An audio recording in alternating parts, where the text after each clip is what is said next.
because the body is of this nature to kind of refuse what you want to do with it, even when the mind would like to push or put more effort. The mind is tied to the body. You can't sort of go outside of it, or you can't say like, no, I will bring in a different body or something. You're tied to the body. So when the body has no energy, or is in pain, or is diseased, or is sick, or is too old, then it's almost impossible to... That's why it's very rare that people arrive to start to practice Dhamma, or almost impossible when they are old, and then they will kind of get to any results. This is why that they say you have to practice and put effort while you have energy. So it means while you are young, while you are healthy. And so he was talking about how, like, really the body as it is, it's such a useless, unpleasant, kind of repulsive object. It's of this nature to change, decay, die, stink, break, give pain. It's whether you want it or not, whether you accept it or not, whether you want to think about it or not. And when it's dead, when the mind has left it, it's just such a useless, disagreeable object. Nobody wants it. Nobody wants to keep it. Nobody sees any value in it. The only effort that people will make regarding the body is to get rid of it, to put it out of the sight as fast as possible. Like, let's burn it, or let's bury it, or let's get rid of it. Even if you make a big ritual about it, it's still just trying to get rid of this thing.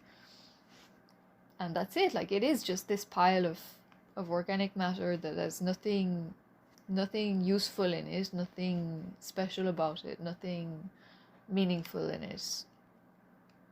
But the mind is totally interrelated with it.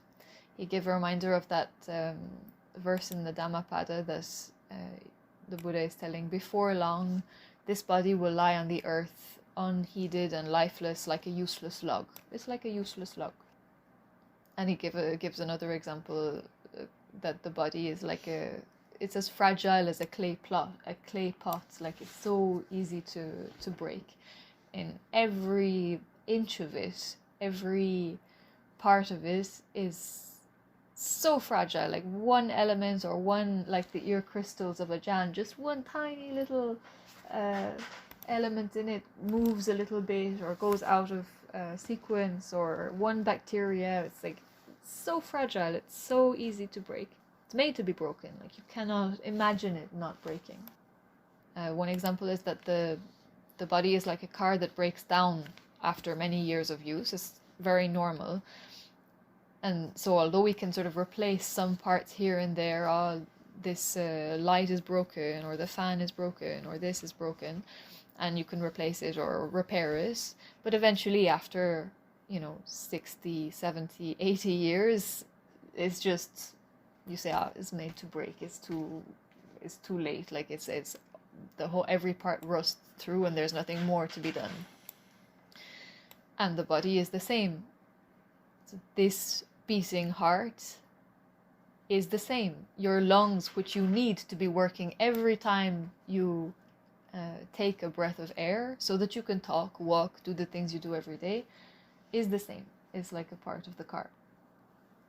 Then the other point in this subject was that the thing is that the problem is, like, you can talk all this about the body, but then you can sort of cheat yourself, or the mind will want to cheat, like, oh yes, the body, I see that. It is possible for somebody to understand that the body is, useless, disagreeable, it's not his. But you can't say, oh, okay, then I'm not the body, so I'll just be the mind. Because the mind is tied up with the body. You can't divide the mind from the body. Even in imagination, it's impossible, because, for example, you can't even have awareness of seeing something and then, like, I like or dislike based on it, and then thoughts based on it, and actions based on it, without eyes, without the eyes being there in the first place. Or you can't have awareness of hearing something and then feel something based on what you hear, or think something based on what you hear, if the ears are not there working. Like, it's impossible. Like, everything that goes on in the mind depends completely on the senses being there working. And even when you're just thinking random thoughts or memories, it's thoughts about what you've seen, what you've heard, what you've experienced, what you felt with the body. So the body being of this nature, it's not like there's body and that's like of this useless, organic, changing, impermanent nature, but the mind is fine. They are tied together. They are really very closely linked. The next point was about seeing the danger before it arrives, and it came out of this same point as well, because of the point that it's basically impossible to start to put energy and practice Dhamma when you are already old, already sick. So the point is not to have to wait to experience old age and death, but you have to be able to see the danger in it and realize that it's already a problem before it actually happens to you. So then he was saying like the difference between a sort of putuchung mind and the mind of a sage, a wise man, is that for the putuchung is like he has to see something with his eyes or experience something with his senses to say, yes, I know that. I know that is true, or I've experienced that, I've seen that. I know this and I believed it when he has touched it through his senses. So like only when he gets sick himself will he realize that sickness is suffering and it's a problem and that it applies to him. But as soon as he's not sick anymore, then he kind of forgets about it and forgets how painful it was and forgets how much suffering it was. And then like the problem with having this type of mind is that like, well, if experience something and seeing something, let's say changing or dying, is enough to realize that it happens and that it's true, like to see anicca, then all you would need to do would be to wait to die or wait to get old, and you would say, yes, anicca, and now you would be sotapanna, for example.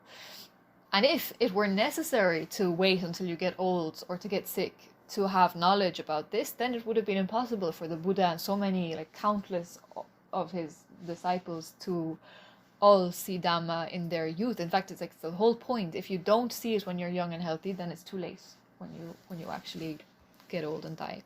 So you have to find the way to see the problem before it happens.